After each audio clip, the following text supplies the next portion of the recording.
Yeah, David Dread of Steel Pulse, and I'm saying hail to Lion Voice because it's time that the lion have its voice, have its own story. Says I'm stepping out here.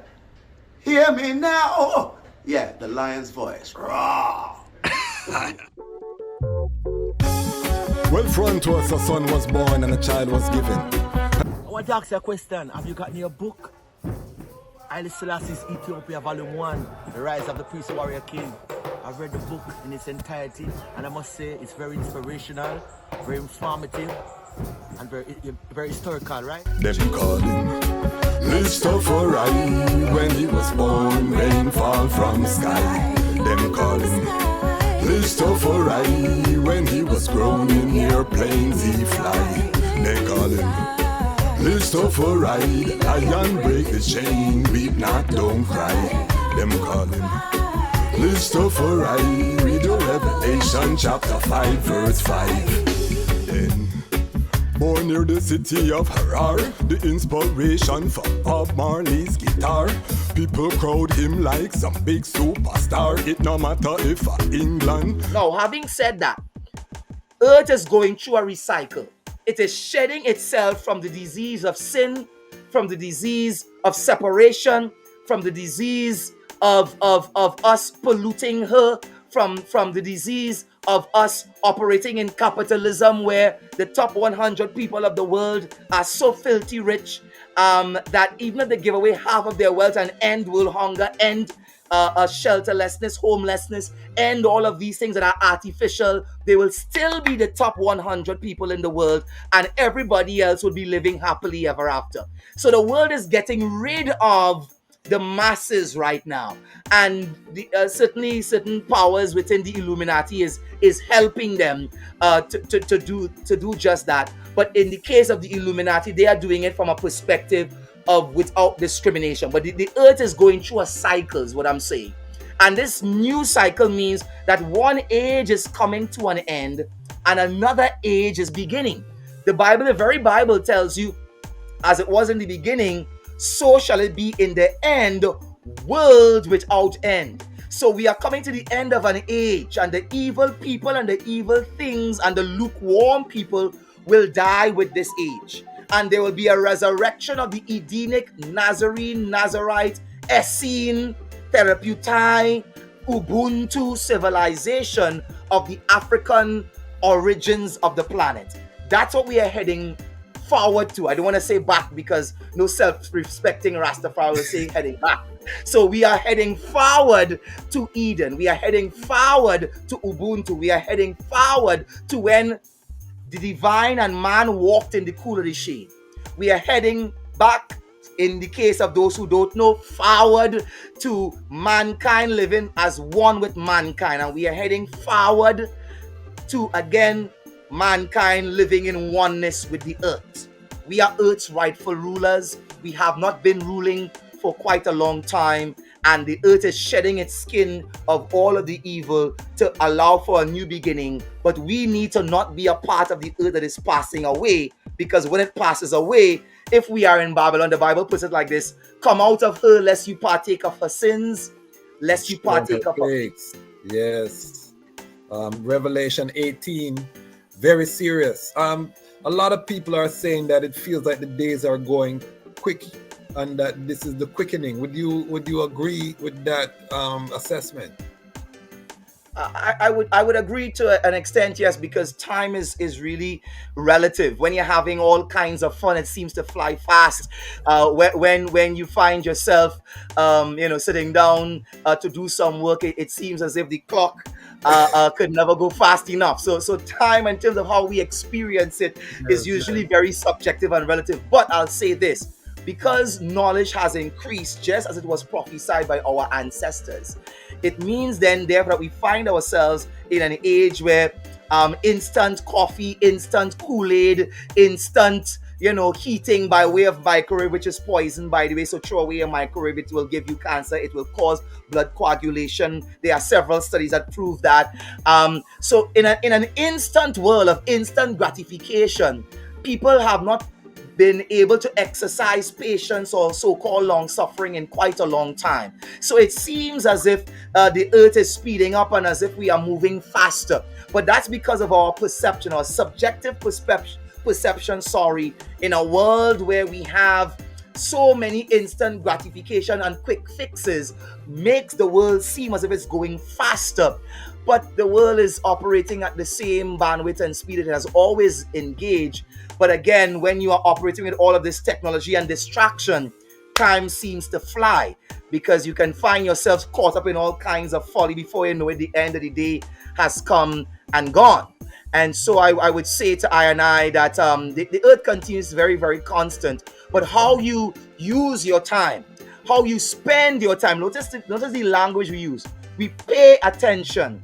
We spend the time. What you invest your time in is at exactly what you're going to get out of by way of your dividend at the end of the day. And so a lot of people waste time and spend it in all the wrong things. And so for them, it's absolutely quick, it's absolutely fast. But for those of us who are building back Africa better, we know that it has been a long trot, a long journey, and time can't be fast enough because we can't wait to be home again. Yes. So do you feel that during this time, you alluded to it earlier about the persecution faced by Rastafari. Do you believe that Rastafaris owed reparation? Specifically? Oh, absolutely.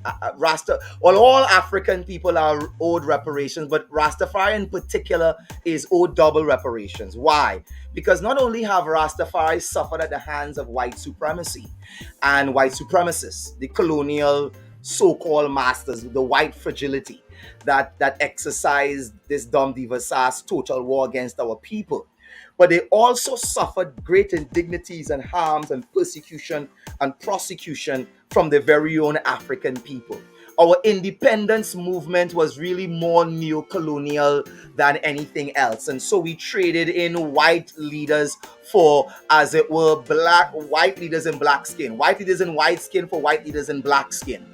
And so all we got at the end of it was a flag and an anthem.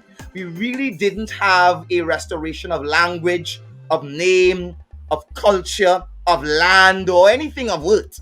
All we got was a name by way of an anthem and a flag, and the name Republic, the name Independent. It's a namesake type of automatic or what we call autonomous nation. What is an autonomous nation? Well, if I have a phone, I have one in front of me right now, and I wanted to set it to remind me to come to this program so I can reason with my Ras Idrin, I can set the phone to give me a reminder an hour before, 10 minutes before, and 1 minute before, automatically. What we have as autonomous nation is a remote control a white supremacy in operation, where whites don't have to be in our nation in order to divest us of rights, in order to say that Rastafari, in the case of Rastafari, you can't wear dreadlocks to go to these dumb-dong schools. Imagine dumb-dong schools where, and I'm a product of homeschooling, by the way. Everything that you hear, everything that I say, everything that I'm expressing on tonight, this is homeschool. 2 years of Queen's Royal College, some Bible school, a few short courses in practical things that I wanted to build my skill and knowledge base in, but predominantly we are talking about 90% traditional, indigenous training, teaching, Pan-Africanism, eating and drinking the words of His Imperial Majesty, eating and drinking the words of Marcus Messiah Garvey, eating and drinking the words of Dr. the Right Honorable Leonard Howell, eating and drinking the words of all of the great giants who came before I. And so if this kind of scholarship can come out of self-taught, home-based, traditional and indigenous training, then we don't really need the institutions. But to think that many Rastafari were persecuted and prosecuted, couldn't even enter their dumb-dong schools. Many Rastafari were massacred, as I alluded to it earlier, in Dominica, in Jamaica, in Trinidad, in the Eastern Caribbean. They lose their lives. Many of them were incarcerated for their use of entheogenic herb or cannabis. And I'm hoping we absolutely get to that point where we can talk about cannabis. But absolutely, to jail someone for a split, cut off their locks, and subjugate them to the most inhumane treatment, these kinds of atrocities must be atoned, must be, as it were, repaired. And so Rastafari is owed reparations times 2 from the white colonial and former slaveholder masters, really non-masters, who had kidnapped people by way of human trafficking and sex trafficking. But they are also owed by their very own people in terms of internal reparations. And we owe Rastafari a debt of gratitude. We call their ital vegan, and people boast about being vegan. No, it's not vegan, it's ital. Get it right. We boast about Hebrew Israelites are on the streets. Big up to my Hebrew Israelite brothers. But you're late. Rastafari knew you were Israelites long time now. Since hatchet was a hammer, Rastafari knew we were Israelites. Rastafari also knew that capitalism is slavery. So by the time Dr. Eric Williams wrote that seminal work, Capitalism and Slavery, Rastafari knew that long time before. And what we knew is that capitalism can't save us. What we need to create is circular economies where we build Rastafari yards, or what we would refer to as Ubuntu villages, sanctuary cities, where each one teach one, each one give one, and by way of collective building and security, we can build black better. That is called eco-villaging today. It's not eco-villaging. It's a Rastafari yard. I'm glad you say that. And if you're joining us for the first time, we want to say welcome to the Lion Voice Network. Make sure you click subscribe, like, share. We're having high-level conversations, not just with the Rastafari family. We're bringing in our Pan-African family. I tell people all the time, my superpower is my network. I want to just big up the Lion Pride. This is also a part of this effort to build this Edenic, we call it Zion in Rastafari. The building of Zion has been one of the through lines of this channel. We have the Kweku Ando Sustainability Institute that was built by Habesha Helping Africa by establishing schools at home and abroad as a proof of concept as to what is possible to build the alternative to Babylon, because we cannot just curse Babylon, burn Babylon, and then we don't provide that alternative. I know that you're a builder. We're going to touch on that. We're going to touch on many things. So again, if you're joining us, thank you. This is Lion Talk Live. Every other Thursday, we're going to be bringing guests from all over the world, the frontline soldiers, because I'm a frontline soldier, so I want to talk to my people and in terms of this, because we're experiencing this in real time, the fall of Babylon, the rising of this global consciousness, and we want to bring it to you here on this platform. So again, make sure you subscribe to the platform, tell a friend to tell a friend, tell a brethren to tell a sister, make us connect and let us build. All right then.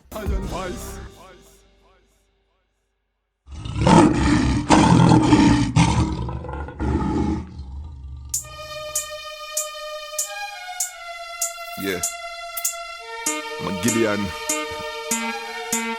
Cataclysmic forces, good over evil. Yeah, for the ghetto youth, worldwide. I see the youths nowadays, they growing up. Wanna know the truth, they wanna know what's up. They got no fear now, they'll call you bluff. They asking questions cause they had enough. Why? Some gone astray cause times is tough. Some walk with the machine, ready to bust. I'ma give you when things get dangerous. Down in the ghetto, things get dangerous. On the battlefield, things get dangerous. Them carry RPG, M16. Got a problem to wipe out your whole team. For American dream, them get scandalous. Them put us into the ghetto, try abandon us. Cause we the remnant, of the first sons of Kush. Warrior tribes, we not the ones that push. Just look into them history, see we rebellious. That's cause them systems so unjust. Take the shackles and chains, change them to handcuffs. Release your physical frame, them want your brain. Them a vampire looking for blood to drain. Hide this, as you come and break every chain. Bob Marley, tell them, now we tell them again, yo. We tell them this ain't a game, but this a Armageddon, you got to mentally train. Yeah, I tell them this ain't a game, or this is heaven on earth, or go burn in the flames. Yeah, I tell them this ain't a game, I say I gotta play your hate, cause some things gotta change. I tell them this ain't a game, but this a time for African people to rise. I tell them